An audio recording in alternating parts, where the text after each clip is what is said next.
Je m'appelle Camille, j'ai 28 ans. Ce matin-là, tout a basculé. La chaleur était accablante, l'air lourd, comme si la journée elle-même avait décidé de m'étouffer.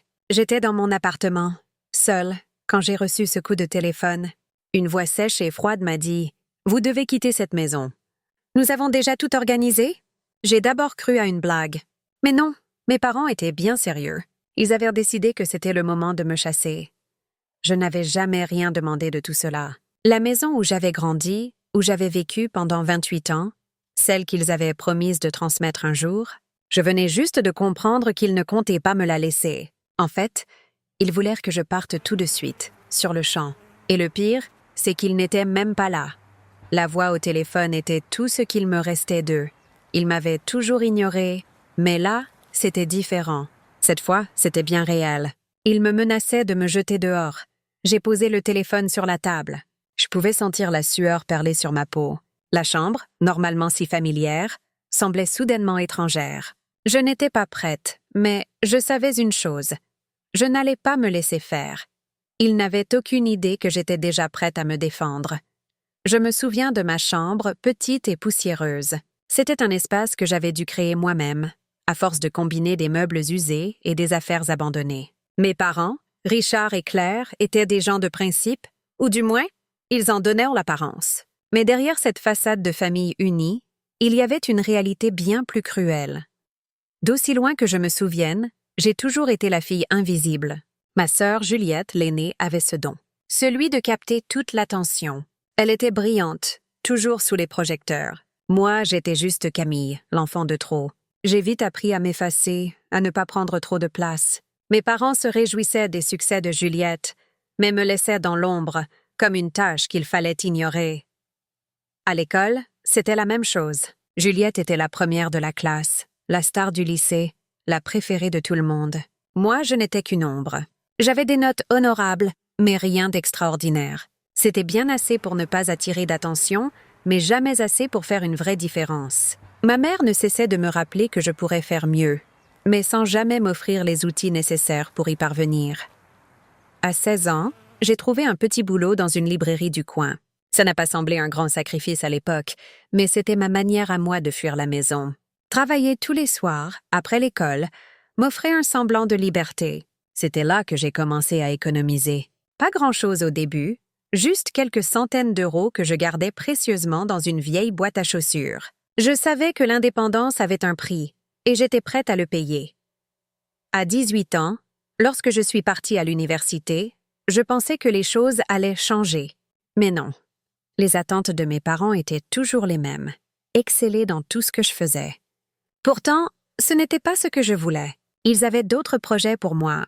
À chaque rencontre familiale, ils me parlaient de mes études comme si elles étaient une simple formalité, un passage obligé.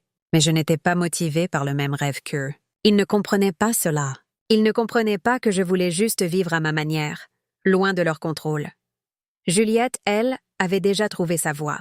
Elle allait reprendre l'entreprise familiale, travailler avec mon père et probablement hériter de tout ce qui allait avec. Moi, j'étais là, en dehors du tableau. J'étais un pion qu'on ne savait pas encore où placer, mais je savais que mon heure viendrait. Les mois passaient, et mes économies grandissaient discrètement. J'avais enfin un appartement étudiant à Lyon. Pas grand-chose, mais un toit à moi. C'était suffisant.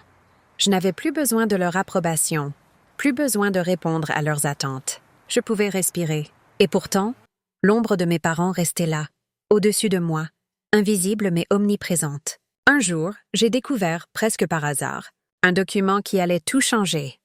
Un après-midi d'automne, je fouillais dans de vieux papiers dans le bureau de mon père, à la recherche d'une vieille facture. C'est là que je l'ai vu. Un acte notarié, daté de plusieurs années plus tôt. Il parlait de la maison familiale, de la manière dont ils avaient prévu de diviser l'héritage. Et il y avait une mention à mon sujet. Aucune propriété ne sera attribuée à Camille sans condition. Cette phrase m'a frappée comme un coup de poing. Tout était prévu. Tout était contrôlé. Et moi, je n'étais rien. La vérité m'a frappée d'un seul coup. Je n'étais qu'une spectatrice de leur vie, de leur choix. Mais pas pour longtemps. Je savais qu'à un moment donné, j'allais devoir prendre ma place, réclamer ce qui m'était dû. Mais quand et comment? Je n'en avais aucune idée. La vérité sur cet acte notarié m'a frappée de plein fouet. J'étais la cadette, celle qu'on oubliait, celle dont on ne se préoccupait que lorsque cela arrangeait. Je savais bien que ma place dans cette famille était incertaine, mais je n'avais jamais imaginé que tout avait été décidé avant même ma naissance. L'héritage n'était pas une chance, c'était une transaction, un bien que l'on se transmettait comme un objet. Et moi, j'étais un détail qu'on pouvait ignorer. Les années qui ont suivi mon départ à Lyon ont été remplies de cette même insatisfaction. J'avais mon appartement, mon travail à temps partiel, mais je n'étais jamais totalement sereine. Chaque fois que je retournais à la maison pour les fêtes, je sentais cette pression invisible qui me pesait. Juliette, toujours brillante, toujours prête à prendre la relève, pendant que je faisais tout pour me cacher dans l'ombre. Ma mère et mon père ne faisaient jamais de commentaires, mais leur regard suffisait. Ils ne disaient rien, mais leur attitude parlait plus fort que n'importe quel mot. L'indépendance était un concept abstrait que j'avais commencé à apprivoiser, mais je savais que j'étais loin de l'avoir acquise pleinement. Pourtant, une petite voix au fond de moi me disait que tout cela allait changer. Mais j'avais besoin de preuves, de quelque chose de tangible qui me donnerait la force de me dresser contre eux. Et c'est là que, par pur hasard, j'ai mis la main sur un autre document, bien plus crucial cette fois. Je revenais d'une réunion à l'université, les bras chargés de dossiers et de livres, quand je suis tombée sur un vieux sac en cuir, oublié dans un coin de la bibliothèque de mon père. En l'ouvrant, j'ai découvert des papiers relatifs à l'entreprise familiale, des contrats, des bilans financiers. Mais ce qui a attiré mon attention, c'était une lettre datée de moins d'1 an. Elle était adressée à un notaire et mentionnait un contrat de vente, une proposition de partage des actions et une mention à l'héritage immobilier. Tout cela était en train de se préparer, sans même me prévenir. Je suis restée figée. Si mon père et ma mère pensaient que je n'avais aucun pouvoir, aucun contrôle sur la situation, c'était parce qu'ils ignoraient que je savais enfin. Ce document m'avait révélé l'ampleur de leur manipulation. Ils avaient tout prévu pour que je sois exclue de tout, du partage familial à la gestion de l'entreprise. Mais ce qui me glaçait le plus, c'était la mention finale, presque anodine. Camille n'a pas encore la maturité nécessaire pour comprendre la gestion de cette propriété. À peine quelques mots, mais ils résumaient toute ma vie. On me traitait comme une enfant, alors même que j'étais une adulte. Je savais que cette fois, je ne pouvais plus rester là à attendre que les choses se fassent. J'avais construit une indépendance, aussi fragile soit-elle, et il était temps de la défendre. Mais cela ne serait pas facile. Mon père et ma mère n'allaient pas me laisser me rebeller sans riposter. J'ai décidé de garder tout cela pour moi. Je ne leur ai rien dit. Mais j'ai commencé à chercher des solutions, à faire des démarches en secret. Je suis allée voir un avocat. J'ai commencé à apprendre le droit de la propriété, la gestion des biens hérités. J'ai pris des rendez-vous chez un notaire. C'était risqué, je le savais, mais chaque rencontre me donnait une sensation de pouvoir, une étincelle de rébellion. Mon avenir, celui que je voulais, était en train de se dessiner, bien au-delà de tout ce qu'ils avaient prévu pour moi. Mais il y avait encore une dernière chose que je n'avais pas prévue, la rencontre qui allait changer le cours de ma bataille. Et cette rencontre allait arriver plus vite que je ne le pensais. Les premiers signes de conflit étaient subtils, presque imperceptibles. Ma mère m'envoyait des messages, des textos anodins en apparence, mais chaque mot pesait comme du plomb. « Tu viens ce week-end pour l'anniversaire de papa ?» me demandait-elle, mais je savais qu'il y avait un sous-entendu, un piège invisible. J'avais cessé de participer à ces fêtes familiales depuis des mois et chaque invitation semblait une tentative de me ramener dans leur contrôle. Mais, cette fois, il y avait quelque chose de différent dans son ton, plus insistant, plus désespéré. Je n'avais pas de raison de revenir, mais je savais que ma famille était sur le point de faire un mouvement, de forcer ma main. Et effectivement, quelques jours après, j'ai reçu un appel de Juliette. « Camille, c'est papa, il veut qu'on parle. Il est très contrarié par ton comportement, tu sais ?» Ces mots m'ont frappé, mais pas aussi durement que l'ultimatum qui a suivi. Si tu veux un jour avoir une place dans cette famille, il va falloir que tu te soumettes à certaines conditions. J'ai accroché le téléphone sans rien dire, le cœur battant. Mais je savais que ce n'était qu'un avertissement. Tout était en train de basculer. J'étais leur dernière pièce manquante. Il leur fallait m'enlever toute possibilité d'indépendance, de liberté. Ils savaient que si je découvrais tout, je risquais de tout leur enlever. Ils ne se contenteraient pas de me laisser tranquille. Ils allaient m'attaquer. Les menaces n'étaient plus subtiles. Un samedi après-midi, alors que je me trouvais dans mon appartement, un autre appel m'a glacée. Cette fois, c'était mon père. Il me parlait d'une manière calme, presque amicale, mais je pouvais entendre la menace sous-jacente. Il m'a dit « Camille, tu comprends bien que ce n'est pas seulement une question de bien. Tu te fous en l'air si tu continues à nous ignorer. Tu n'as rien sans nous, rien. » Je suis restée là, pétrifiée. Ces mots, cette froideur, cette pression sur ma vie, étaient devenus la norme pour eux. Mais pas pour moi. Pas cette fois. Ils savaient, à un moment donné, que j'aurais pu leur causer des problèmes, mais ils pensaient que je restais trop faible pour réagir. À ce moment-là, je savais que j'étais prête à me défendre, mais il me manquait encore quelque chose de concret. Je suis retournée chez le notaire. Encore une fois, à la recherche de la faille, du détail qui pourrait inverser la situation. En sortant du bureau, un document en main, je savais que ce que j'avais en tête allait transformer toute la situation. C'était une reconnaissance de dette qui avait été signée par mes parents et un tiers. Il y avait un montant précis mentionné. C'était la clé. Une promesse écrite, dans une situation où mes parents s'étaient engagés à me remettre une certaine somme d'argent sous forme d'héritage pour l'achat d'une maison. Ce document me donnait un pouvoir que je n'avais jamais envisagé. Ils ne s'en doutaient même pas. Mais cette reconnaissance de dette n'était qu'une partie de l'armature juridique que je bâtissais lentement autour d'eux. Le plus grand défi restait à venir, et je savais qu'il ne s'agissait plus d'une question d'argent. Non. Il s'agissait de ma dignité, de ma liberté, de mon indépendance. Je n'étais plus la Camille invisible de leur monde. Et ce document, cette reconnaissance, allait être ma première arme. Les semaines qui ont suivi ont été un véritable tourbillon. J'étais plus déterminée que jamais, mais je devais rester discrète. Chaque mouvement, chaque document que je récupérais, chaque rendez-vous avec le notaire ou l'avocat devait être fait en silence, comme une ombre qui se glissait dans l'obscurité, attendant le bon moment pour frapper. Je savais que mes parents étaient sur le point de passer à l'action, mais je n'avais pas encore assez d'éléments pour les affronter directement. Ce n'est que 2 semaines après mon dernier rendez-vous chez le notaire que j'ai reçu un message de Juliette. « Camille, tu dois absolument venir à la maison. Papa et maman sont inquiets. Ils disent que tu as pris une mauvaise direction. » À première vue, cela semblait être un appel sincère, une tentative de renouer le lien familial, mais je savais que c'était un piège. Ils savaient que je n'allais pas céder à leur pression, alors ils tentaient maintenant la manipulation émotionnelle. Mais cette fois, je ne pouvais plus me permettre de leur accorder le moindre répit. J'ai ignoré le message, bien que l'envie de répondre ait failli m'envahir. Mais je devais rester calme, préparer ma contre-attaque. En parallèle, j'ai pris des mesures plus concrètes. J'avais collecté des emails, des copies des documents de la maison et de l'entreprise, des preuves des manipulations juridiques et familiales. Un jour, je suis allée au tribunal pour demander une consultation juridique. L'avocat m'a aidé à comprendre les implications des documents que j'avais découverts, mais il m'a aussi mise en garde. « Camille, si vous allez trop loin, ça pourrait devenir une guerre ouverte. » « Vous êtes prête pour ça? » C'était exactement ce que je voulais entendre. Une guerre ouverte. Parce que je savais, au fond, que mes parents allaient tout faire pour m'intimider, pour me déstabiliser. Mais ils ne savaient pas que j'étais prête à jouer leur jeu. Quelques jours plus tard, un appel est arrivé à un moment où je m'y attendais le moins. C'était une lettre, envoyée par un avocat de mes parents. Le message était direct et sans fioriture.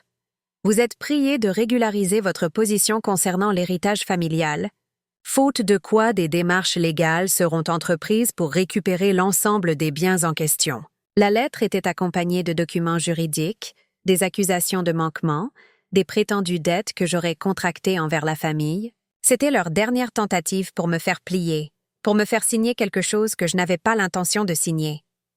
J'ai déchiffré les mots, un par un, en sentant la colère monter en moi. Cette fois, c'était trop. Il était temps d'arrêter de jouer à leur jeu. C'était ma vie, mon héritage, et personne n'allait me l'enlever. J'ai contacté l'avocat de ma famille, celui qui avait toujours agi pour eux. J'ai pris rendez-vous avec lui sans prévenir mes parents. Ce n'était plus une question de défendre mes droits, c'était une question de riposter. J'ai demandé une rencontre officielle pour discuter des revendications qu'il m'avait envoyées. Le rendez-vous a été fixé pour la semaine suivante. C'était une étape décisive. C'était mon plan qui commençait à se mettre en place. J'étais prête à tout. L'ultimatum, la confrontation, la vérité. Je savais que mes parents allaient tenter de me faire changer d'avis, mais je ne pouvais plus reculer. Ce n'était plus qu'une question de temps avant que l'avocat ne me remette les documents légaux, la signature et le début de la fin pour mes parents. La rencontre avec l'avocat a été fixée pour le vendredi suivant, le jour où tout allait basculer. Le matin de ce rendez-vous, j'ai eu une étrange sensation d'anticipation, comme si l'air autour de moi était chargé d'électricité. Il faisait gris. Une légère pluie tombait, tapotant contre les fenêtres de mon appartement. Je n'avais jamais eu l'impression que le monde extérieur était aussi silencieux avant un grand changement. J'avais l'impression de me tenir au bord d'un gouffre, regardant la famille qui m'avait oubliée, m'ignorer, m'isoler, et me demandant si j'étais vraiment prête à tout envoyer valser. Mais je savais que c'était désormais ma seule option. Ce rendez-vous avec l'avocat allait être ma réponse. Et plus encore, ça allait être mon premier grand pas vers ma liberté. Je suis arrivée au cabinet, un immeuble sobre, moderne, avec des vitres noires qui reflétaient la lumière blafarde du ciel d'automne. À l'intérieur, l'avocat m'attendait déjà, feuilletant quelques documents. Ses yeux se sont posés sur moi, une question non formulée dans son regard. Il savait ce que j'allais faire, tout comme moi, mais il fallait que je sois sûre de mon coup. Camille, je vous remercie de votre patience. Nous avons préparé tous les documents nécessaires. Il a déposé un acte sur la table, un document officiel que j'avais vu, relu et que je connaissais par cœur. C'était l'acte notarié concernant l'héritage familial, celui où mes parents avaient pris soin de me réduire à néant, m'écartant de tout. Mais il y avait maintenant une nouvelle clause, une autre version, celle où je devenais l'héritière légale d'une partie de la maison. J'ai pris le document, mes mains tremblantes d'excitation et de peur. Il fallait maintenant que je le signe, que je fasse le dernier geste qui allait bouleverser leur monde. Le notaire m'avait préparé un contrat qui stipulait une reconnaissance de dette, une somme d'argent précise qu'il devait me verser, mais plus important encore, cela signifiait que j'avais désormais une part de l'héritage. Leur rêve de tout contrôler, de me laisser dans l'ombre, allait s'effondrer sous leurs yeux. Quelques heures plus tard, je suis retournée chez mes parents, une seule mission en tête. Leur révéler que je n'étais plus leur poupée, que j'étais l'égale de Juliette, que j'avais un pouvoir que personne ne pouvait m'enlever. Ils m'attendaient, bien sûr, avec leur faux sourire, leurs faux reproches. « Camille, tu es enfin revenue. Mais il est temps de parler de ce que tu as fait. » La voix de mon père, douce mais menaçante, m'a presque fait reculer. Mais il n'avait aucune idée de ce que j'avais en réserve. Je suis entrée dans le salon, posant le sac sur la table, juste à côté de ma mère. « J'ai quelque chose à vous montrer, » ai-je dit, calmement. Je pouvais voir la nervosité dans leurs yeux.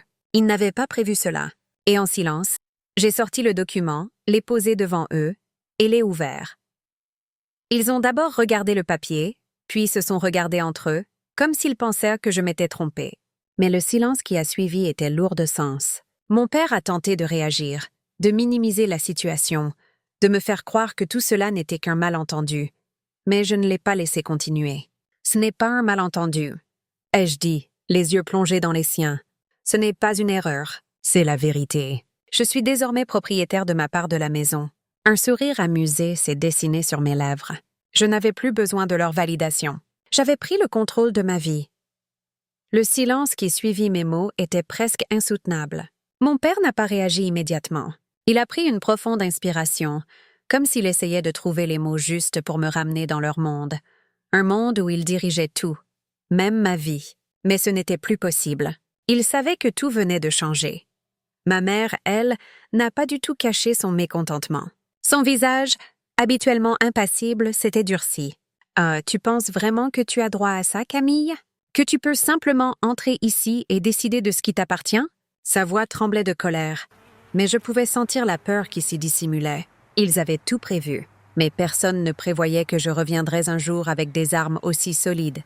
Je les regardais, sans ciller. « Vous m'avez volé toute ma vie, mais plus maintenant? » Mon père a tenté de réagir, de me convaincre que j'étais en train de commettre une erreur irréparable. Il m'a dit que je risquais tout, que je n'avais aucune idée des conséquences juridiques de ce que j'avais fait. Mais il savait au fond qu'il était trop tard. La table était retournée. Le document que j'avais en main était la clé de ma liberté. Ils ne contrôlèrent plus rien. À ce moment-là, Juliette est entrée dans la pièce, comme une spectatrice de ce qui allait se jouer. Son regard, celui de la sœur que j'avais toujours vue comme une rivale, était dur. Elle savait que les choses allaient mal tourner pour elle aussi. Ils étaient tous là, mes parents, ma sœur, me fixant comme si j'étais une étrangère. Mais je n'étais plus la petite Camille, celle qu'on avait mise de côté. Je n'étais plus celle qui se cachait dans l'ombre de Juliette. J'ai sorti une autre enveloppe de mon sac et je l'ai posée devant eux. Cette fois, c'était un document d'un autre type. Une lettre de l'avocat, confirmant la validité de l'acte notarié. C'était le dernier coup de maître. Cette lettre confirme que j'ai une part légale de l'héritage. Je pouvais voir leur fureur monter à l'énoncé de ces mots, mais il n'y avait plus rien à faire. La bataille était perdue pour eux. Leurs visages se sont crispés et je les ai vus essayer d'inventer une nouvelle excuse, une nouvelle manipulation pour me convaincre de renoncer à ce que j'avais enfin gagné. Mais il n'y avait plus de place pour les mensonges, plus de place pour la manipulation. Je me sentais, pour la première fois de ma vie, libre. J'ai tourné les talons avant qu'ils n'aient le temps de répondre. Ma décision était prise. Il n'y avait plus rien qu'ils pouvaient faire pour me retenir. Les jours qui ont suivi cette confrontation ont été un tourbillon d'émotions contradictoires. Il y avait la satisfaction d'avoir enfin pris le contrôle, mais aussi un profond sentiment de solitude. Je n'avais plus rien à voir avec cette famille, plus aucune attache, plus aucun lien. Tout était clair désormais. Le soir même, alors que je rentrais chez moi après cette rencontre décisive, j'ai regardé la rue, comme si je découvrais le monde pour la première fois. Les lumières de la ville semblaient moins ternes, plus vives, et pour la première fois en très longtemps, j'ai ressenti que j'étais là où je devais être. Il n'y avait plus de poids sur mes épaules. La liberté, enfin. Cependant, je ne pouvais pas m'empêcher de penser à ce que cela signifiait. J'avais pris une décision irréversible, et ça ne m'était pas venu facilement. Quand j'ai ouvert la porte de mon appartement ce soir-là, une lourde tranquillité m'a envahie. J'étais seule, enfin libre, mais aussi un peu perdue. Les appels ont commencé à arriver, des numéros inconnus, des messages laissés sans réponse. Mes parents tentaient encore de me faire plier, mais je savais qu'il était trop tard. Chaque nouveau message me le confirmait. Je n'étais plus leur Camille. Je n'étais plus la fille qu'ils pouvaient manipuler. Un jour, une lettre est arrivée. C'était une convocation du tribunal. Mes parents avaient décidé de m'attaquer sur le plan juridique. Ils cherchaient à me faire annuler la reconnaissance de dette, à remettre en question ma part de l'héritage. J'ai pris la lettre entre mes mains et je l'ai lue lentement, une pointe de stress me traversant. Mais au fond de moi, je savais que j'étais prête. Le document signé par le notaire, le soutien de l'avocat, tout était en place. Je pouvais les affronter, mais ce n'était pas une victoire simple.